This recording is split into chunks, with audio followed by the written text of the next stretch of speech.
As Israel intensifies its military campaign against Hezbollah deep inside Lebanon, another Arab nation is quietly stepping in behind the scenes to bolster Iran's powerful proxy network across the region. Iran has quietly carved out fresh financial routes to keep Hezbollah supplied with cash, and at the center of this covert operation now sits Dubai, which has become the beating heart of this expanding shadow network. According to the Wall Street Journal, Iran has funneled hundreds of millions of dollars to Hezbollah by using Dubai-based money exchange companies, turning them into a major financial lifeline for the militant group.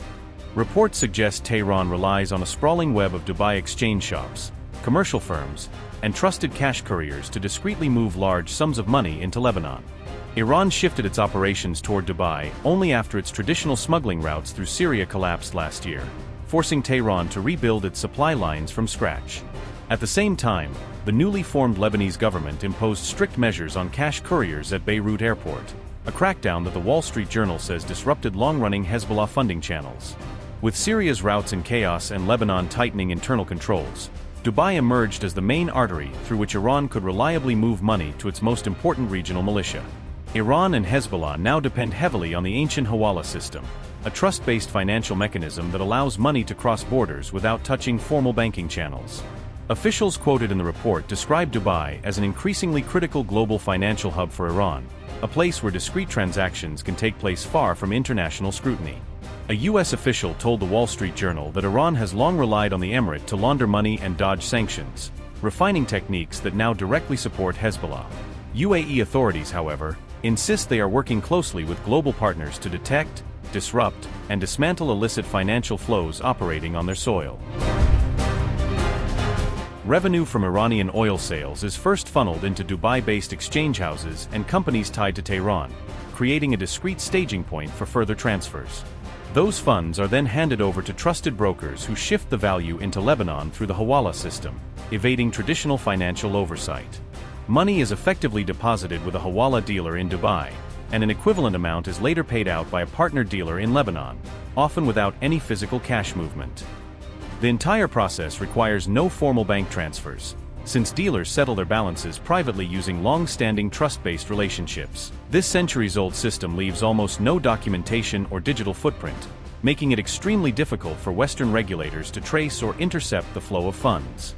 Iran also runs parallel hawala channels through Turkey and Iraq, ensuring Hezbollah receives a steady stream of money even if one route comes under pressure.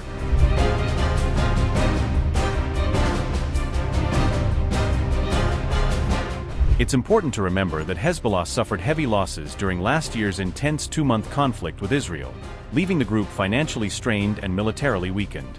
The organization now faces enormous expenses, not only to rearm and rebuild its damaged infrastructure, but also to support families of fighters who were killed in the battle. According to the Wall Street Journal, U.S. intelligence agencies are actively tracking financial trails running from Dubai, Turkey, and Iraq into Hezbollah's accounts. The U.S. Treasury revealed that Iran's elite Quds Force moved more than $1 billion to Hezbollah since January, highlighting the scale of Tehran's ongoing support. The report explains that much of this funding flows through layers of exchange houses and front companies specifically designed to obscure the money's origin. In response, Washington has recently imposed sanctions on several Hezbollah operatives directly tied to these covert financial networks. The Wall Street Journal notes that Hezbollah supplements its funding through networks in West Africa and South America, expanding its reach far beyond the Middle East.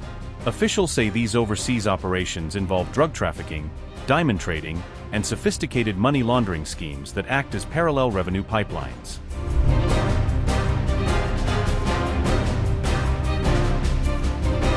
These global networks make it extremely difficult to fully choke off Hezbollah financially, even under aggressive sanctions and enforcement regimes. Washington has also warned Lebanon against issuing compensation to wounded Hezbollah fighters, arguing that such payments indirectly strengthen the group. The U.S. is pressuring Beirut to shut down Al-Qard al-Hassan, Hezbollah's shadow banking institution, which operates completely outside state oversight. This institution, already sanctioned by Washington, runs loan services, ATMs, and financing mechanisms without falling under any formal Lebanese regulation. U.S. officials told the Wall Street Journal that trying to stop Iran's shadow financing network is like playing a continuous cat-and-mouse game, with new routes emerging as fast as old ones are blocked. Despite sanctions, pressure, and repeated international crackdowns, Iran continues to find new ways to keep money flowing to Hezbollah year after year.